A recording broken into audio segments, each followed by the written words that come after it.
நம்ம மெட்ராஸ் சிட்டி ப்ராப்பர்ட்டிஸோட new launching Avadi கவரபாளையமில் வந்தாச்சு. ஆன் ரோட்லேருந்து ஜஸ்ட் 600 மீட்டர்ஸில் ப்ராப்பர்ட்டி தேடிட்டு இருந்தீங்கன்னா அப்போ இந்த சைடு கண்டிப்பாக உங்களுக்காக தான். நம்ம சைட்லேருந்து உங்களுக்கு bus stop, railway station, share autos எல்லாமே உங்களுக்கு ஈஸியாக இருக்கும். நம்ம சைட்டை சுற்றி உங்களுக்கு நிறைய ஸ்கூல்ஸ், காலேஜஸ் அவைலபிள் இருக்கிறதுனால உங்கள் பசங்களோட அட்மிஷனுக்காக நீங்கள் இப்போ ட்ரை பண்ணிட்டு இருந்தீங்கன்னா கண்டிப்பாக இந்த சைட்டில் இடம் வாங்கி வீடு கட்டுங்க.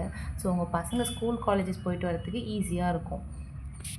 நம்ம சைட்டில் வெறும் 22 பிளாட்ஸ் தான் இருக்கிறதுனால இந்த சைட்டோட ப்ரீ லான்ச்லேயே பாதி சைட்டுக்கு மேலே முடிச்சிடும். ஸோ இந்த ஸ்க்ரீனில் தெரிய நம்பருக்கு உடனே கால் பண்ணுங்கள், உங்கள் பிளாட்டை புக் பண்ணுங்கள். நம்ம டைரக்ட் சேல் பண்ணுறதுனால உங்களுக்கு எந்தவித ப்ரோக்கரேஜும் இல்லாமல் சர்வீஸ் பண்ணி தர முடியும். லோக்கல் மீடியேட்டர்ஸை நம்பி உங்கள் அமௌண்ட்டெல்லாம் வேஸ்ட் பண்ணாமல் இந்த ஸ்க்ரீனில் தெரிய நம்பருக்கு கால் பண்ணுங்கள், டீட்டெயில்ஸை கலெக்ட் பண்ணுங்கள், சைட்டை வந்து பார்த்துட்டு உங்களுக்கு பிடிச்ச உங்கள் கனவு இல்லத்தை கட்டுறதுக்கான பிளாட்டை டிசைட் பண்ணுங்கள். தேங்க்யூ.